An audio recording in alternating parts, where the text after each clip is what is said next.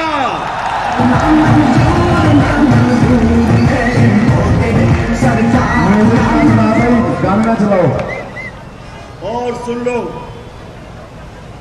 اب میں ان لوگوں کو پیغام دے رہا ہوں جنہوں نے ان چوروں کے ٹولے کو ہمارے اوپر مسلط ہونے دیا. میں بڑے ادب سے آپ کو پیغام دے رہا ہوں کہ اللہ کا واسطہ ہے, قوم کی آواز سن لو قوم کدھر کھڑی ہے. چاہے بائی الیکشن لاہور کے وہ 17 جولائی, اس کے بعد اکتوبر میں, اب کبھی سنا ہے, کبھی دنیا کی تاریخ میں سنا ہے کہ 8 الیکشن پہ میں کھڑا ہوتا ہوں اکیلا اور ساری جماعتیں مل کے میرے خلاف کھڑی ہوتی ہیں, 7 الیکشن جیتتا ہوں 8 میں سے. یہ ورلڈ ریکارڈ ہے. اور وہ جو کراچی میں پیپلز پارٹی جیتی, میں یہ آپ کو لکھ کے دیتا ہوں کہ پیپلز پارٹی دھاندلی اسٹیٹ مشینری کے بغیر ایک الیکشن آج نہیں جیت سکتی, کیونکہ جب سے یہ باپ بیٹا آئے ہیں, باپ دنیا کا سب سے بڑا ڈاکو اور بیٹا دیسی ولایتی جو ابھی تک اردو نہیں بولنی آئی, اسے اردو بولتا ہے جیسے انگریز اردو بول رہا ہوتا ہے. میں آج ان سب کو میسج دینا چاہتا ہوں جن کے پاس ایک پاور ہے. شہباز شریف کے پاس کوئی پاور نہیں ہے. ڈکی میں چھپ کے جو آرمی ہاؤس جاتا تھا اس سے کیا بات کرنی ہے. گورے کو دیکھتا تو اس کے جوتے پالش کرنے شروع کر دیتا. برطانیہ کے ایمبیسڈر کو پرائم منسٹر جا رہا ہے ایمبیسی میں اور اس کے منہ میں کیک ڈال رہا ہے. شہباز شریف ساری زندگی تم نے کیا کیا؟ جو طاقتور ہوتا ہے اس کے جوتے پالش کرتے ہو اور جو کمزور ہوتا ہے اس کے اوپر ظلم کرتے ہو.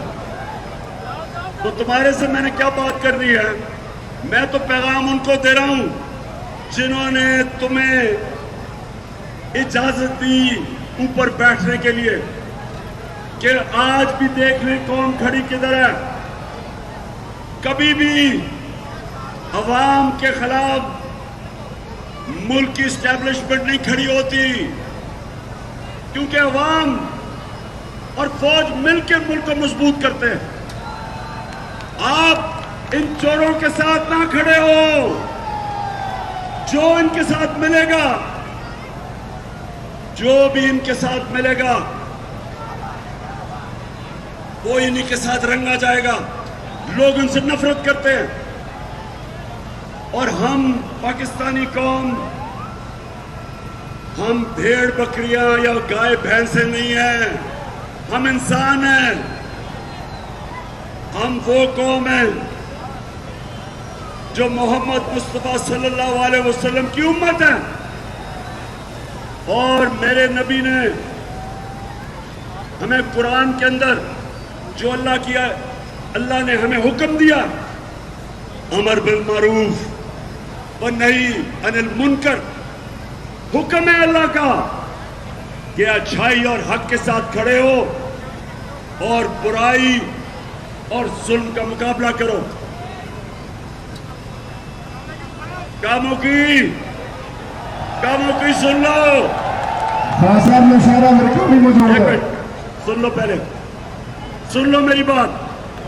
اللہ نے تمہیں اجازت نیوٹرل ہونے کی نہیں دی. یا ایک طرف کھڑو چوروں کے ساتھ اور ہمیشہ ذلیل ہو، اور یا حق اور سچ کے ساتھ کھڑے ہو.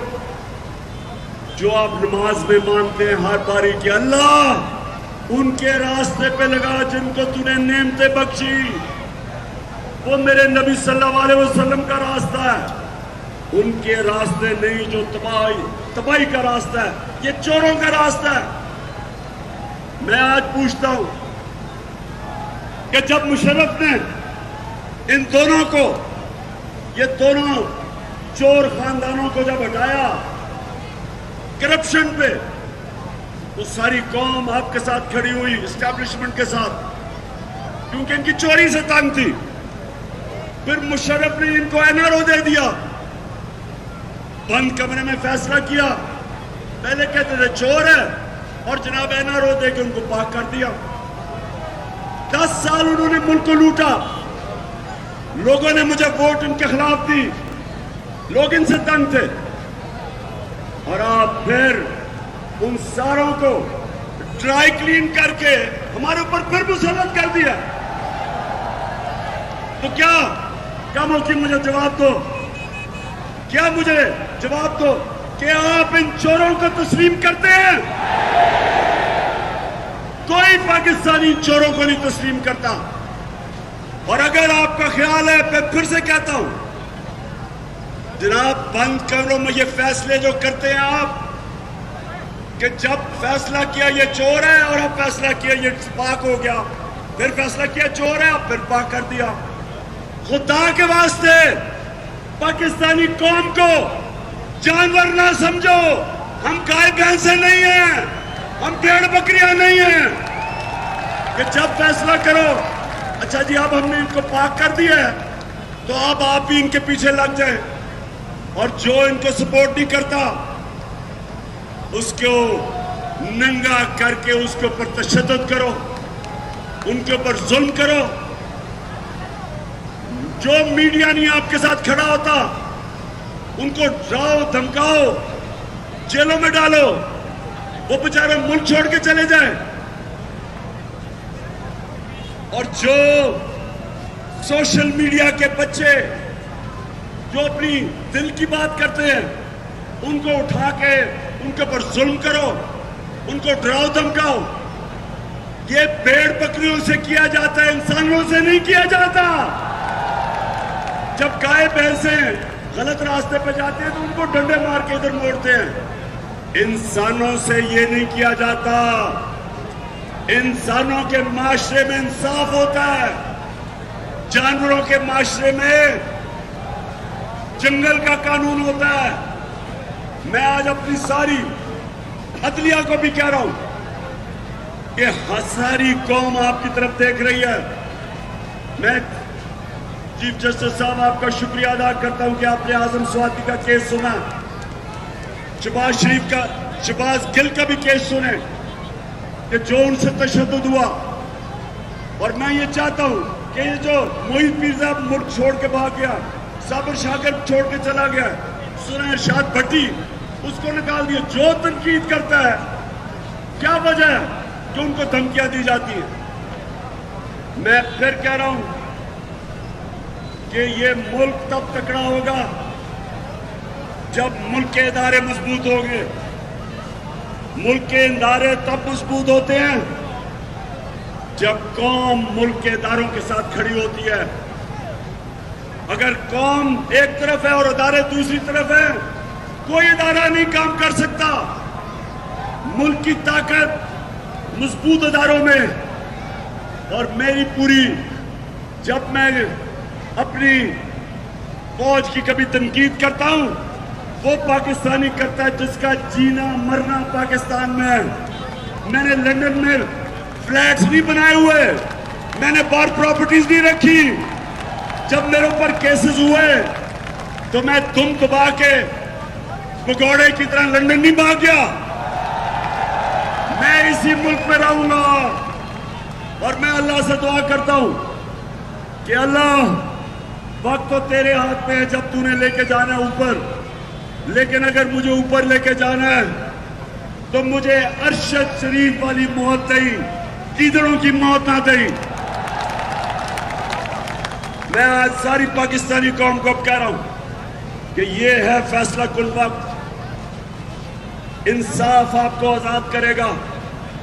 جب تک ظلم کا نظام ہوتا ہے, جانوروں کا معاشرہ ہوتا ہے, جنگل کا قانون ہوتا ہے, آپ نے ساروں نے میرے ساتھ نکلنا ہے.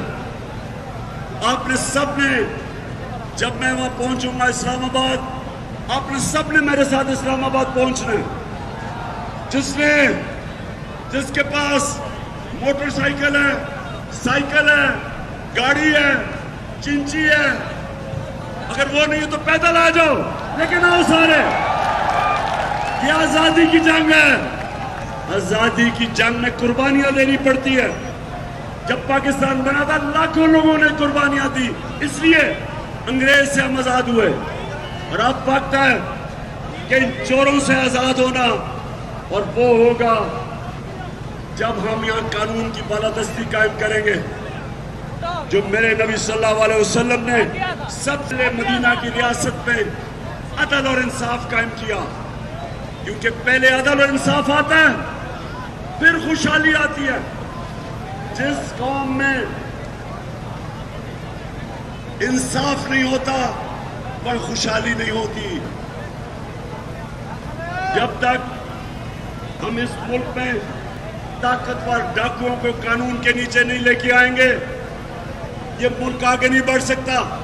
اور یہ ہے, اس کو کہتے ہیں انصاف کی جنگ. تو سارے نے اب ہاتھ اٹھا کے میرے ساتھ حلف لینا. ہاتھ اٹھا کے میں یہاں سے پڑھوں گا, آپ نے وہاں سے ریپیٹ کرنا ہے بآواز بلند, اتنا اونچی آواز میں کہ یہاں آپ حلف لیں گے, آواز لندن تک جانی چاہیے, ٹھیک ہے؟ بسم اللہ الرحمن الرحیم. اونچی آواز میں ہم حلف اٹھاتے ہیں کہ ہم پاکستان کے آئین کی ہمیشہ پاسداری کریں گے. ہم پاکستان کی خود مختاری اور آزادی کا تحفظ کریں گے کہ ہم کبھی بھی اللہ کے سوا کسی کے سامنے نہیں جھکیں گے. اور ہم حقیقی آزادی اس جہاد میں آخر تک عمران خان کے ساتھ جدوجہد کریں گے اور ہر قسم کی قربانی کے لیے تیار رہیں گے. اللہ ہم سب کا حامی و ناصر ہو, آمین. کیا ہم سب